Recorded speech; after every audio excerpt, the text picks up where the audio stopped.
请问找其他 VTuber 合唱该准备什么？出一首歌要做的事基本上有伴奏、混音、曲汇、PV。以上这4件东西，如果你会，你当然可以自己做。那如果不会，就要准备委托费和你要委托的人选。然后，除非你跟对方很熟，不然还要有企划说明跟邀约信。委托费要谁出？是你出混音的钱，我负责画曲汇，负责做 PV， 还是我们全部各半？还是你要全包？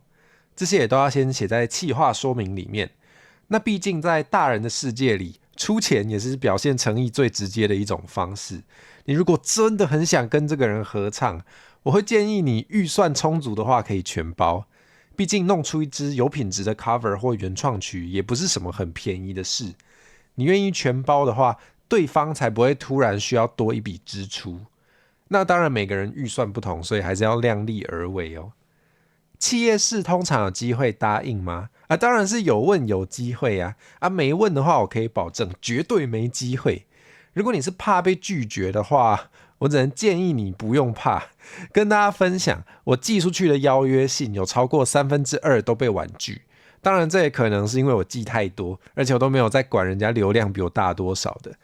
合作本来就是这样，就算我觉得这个企划对我和对方都有好处，对方评估完也可能觉得这个合作不适合，因为每个人经营频道都有不同的方针。如果这次你提的东西刚好不符合对方想要的，那就会被婉拒。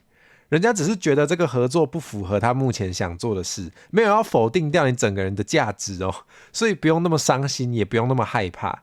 我还曾经前后寄了4个不同的企划给同一个人，他每次都拒绝我，但我如果下次还有想到适合他的企划，我应该还是会寄，希望他不要觉得我很烦。毕竟写企划书跟寄邀约信都不用钱，花时间而已，你就去邀吧，邀吧，去吧，去邀吧，拜托你了。不过偷抱怨一下，完全没有特别指哪一间企业室，因为也不止一间。但是有一些企业室好像没在看信箱耶，所以如果你信写得很完整，但寄企业室信箱过了很久都没人回，那可能也没办法了，因为我也不知道可以怎么办。拜托啦，看一下信箱啦，拜托，你都把信箱放在旗下艺人的 YouTube 自我介绍里面了，拜托看一下吧，拜托。想问火蛇会不会反感被委托模板这件事情不会呀，不会反感啊。一直很想偷偷摸摸委托模板给火蛇，这么好。好，如果可以的话，有什么注意事项呢？如果委托完想要把档案给我的话，可以寄到我的信箱哦。我的信箱也有在我的 YouTube 自我介绍里面，而且我会看信箱。注意事项应该就是未经我的同意，不可以擅自印成周边来卖。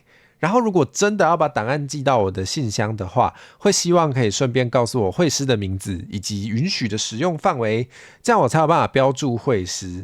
而且绘师允许的使用范围可能会有收不同钱、允许不同程度的使用这种情况，有可能只允许个人收藏，不能做成周表或缩图，所以能告诉我的话会比较好。